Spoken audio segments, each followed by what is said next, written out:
Previously on Shed Everything. It's our last day here. It's Tuesday, the week before Thanksgiving.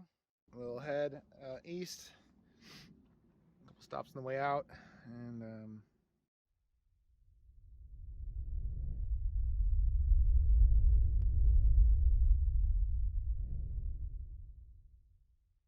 good morning. We are in Quinter, Kansas. You know you want it. It's a magical little town. It's as magical as it is little. I think they just farm here and then sell things to people. This is where she gets her bread. It's Kansas. He's like, okay, so we gotta go to Sinclair for the gas. And I'm like, I don't know if this is the right gas station. He's like, is there a dinosaur? And I'm like, well, there's a two-dimensional dinosaur on the sign. And she's like, no. No. There will be a dinosaur. And there it is. He's there. He's cute. He's wearing a saddle. Hallie says we can't ride him, though, because he's a liberated dinosaur. I mean, I think he has to invite you should you. ask for consent. No, you don't even get to ask. You have to okay. be invited. Alright. It's the modern era of dinosaurs. Alright. And he's not even looking at us. He doesn't. Yeah. Anyway, maybe, some other time.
Yellow hat.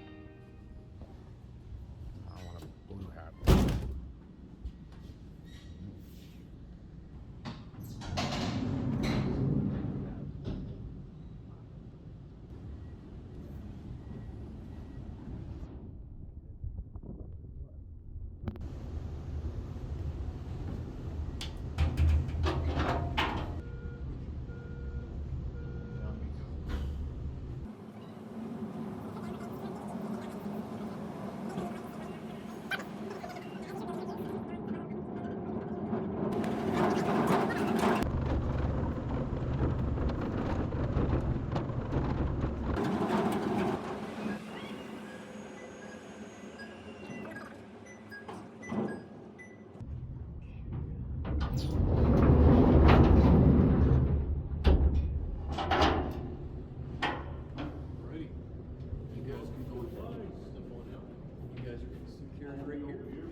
Whoa.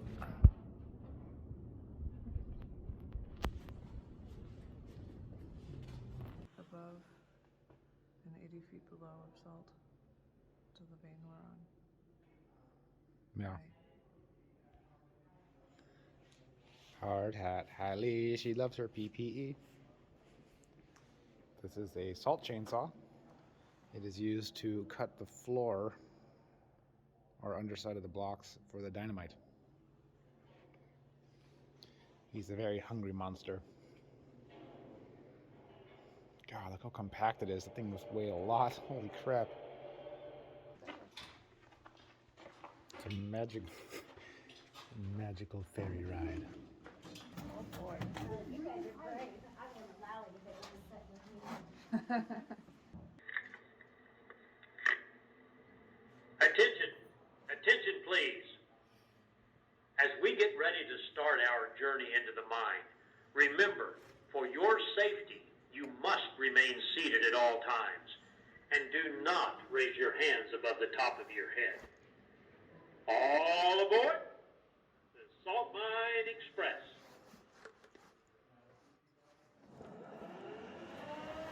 Oh my god.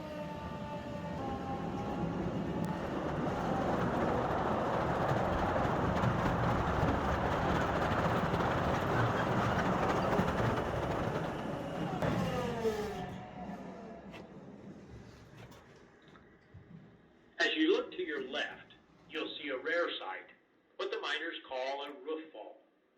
Can you imagine how it must have sounded when this roof fell? And like roof sags and floor heaves, this is a natural occurrence in a salt mine. And as your ride continues, keep in mind, we've tried to leave the mine just as it was years ago. So.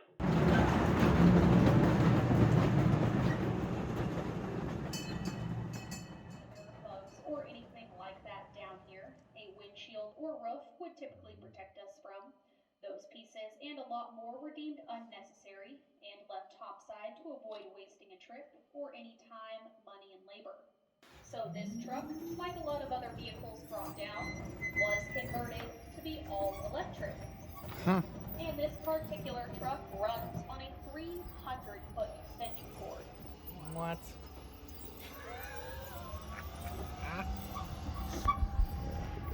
We're only supposed to be down here for 2 years, but after 9 years of testing, they found that our mine is closing in on itself 1 inch every 500 years.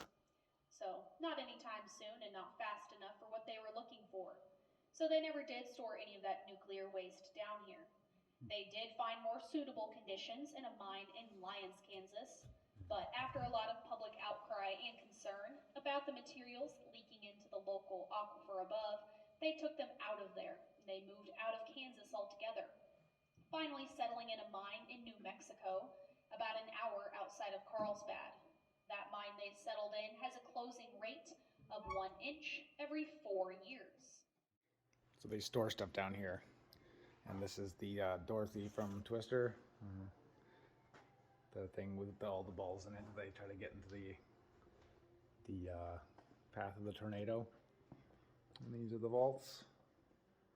This is how thick the salt layer is. And how high the Statue of Liberty is, which weirdly is the same height. Yeah, they have old machines that I don't know if they're actually useful. Airheads speed. I don't know if those are old VHS tapes or scripts or something. It's a company called Underground Vault and Storage. And this is for you, Johnny.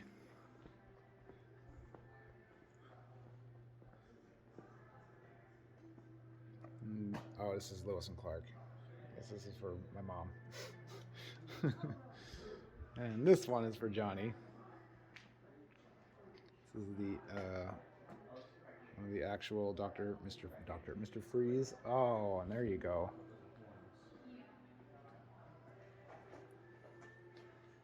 George Clooney.